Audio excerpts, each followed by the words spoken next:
Hajj. To visit Makkah and perform specific action during the days of Hajj is not Hajj. There are many great features of performing Hajj. Allah says in His Quran to perform Hajj on the Kaaba. For the pleasure of Allah is the duty of every person who can afford it. One who rejects him should know that Allah is not indeed the whole universe. The virtues of Hajj are mentioned in many hadiths. Prophet Muhammad sallallahu alaihi wasallam said, "One who performs Hajj for the pleasure of Allah, avoids immoral talks, does not fight, and abuse anyone or commit no sin, will return from Hajj purified from all of sins, just as the day he was born." All the sins are forgiven on one condition, that his Hajj is performed to please Allah, not to show to people gain fame and other worldly movements. Prophet Muhammad sallallahu alaihi wasallam said, "The reward for an accepted Hajj is Jannah." Prophet Muhammad sallallahu alaihi wasallam also said, "Those who perform Hajj and Umrah are the guests of Allah. If they make dua, Allah accepts their dua.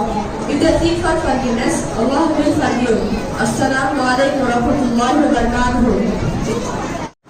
اور اسی حج کے بارے میں جو انگریزی بیان کیا ہے، اسی کا ترجمہ کرنے کے لیے میں شگفتہ انجم بنت شمس الدین صاحب کو دعوت دیتا ہوں کہ وہ آئیں اور جو ابھی انگریزی بیان آپ حضرات کے سامنے کیا گیا ہے اس کا ترجمہ کریں۔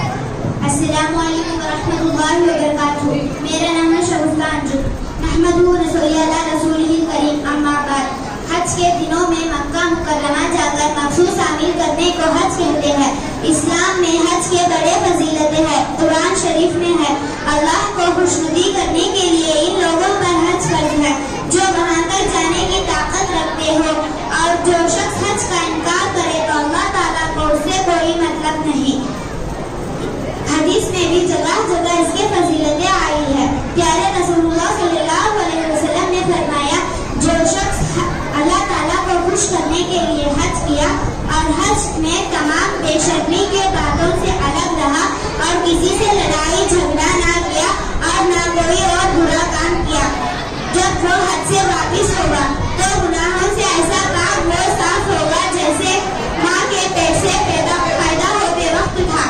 بے شک حج سے تمام برائیاں دور ہو جاتی ہے، مگر جب کہ حج کرنے والوں کی غرض صرف اللہ کو خوش کرنا ہو، لوگوں کو دکھانا، نام پیدا کرنا، کوئی دنیا کا فائدہ حاصل کرنا نہ ہو۔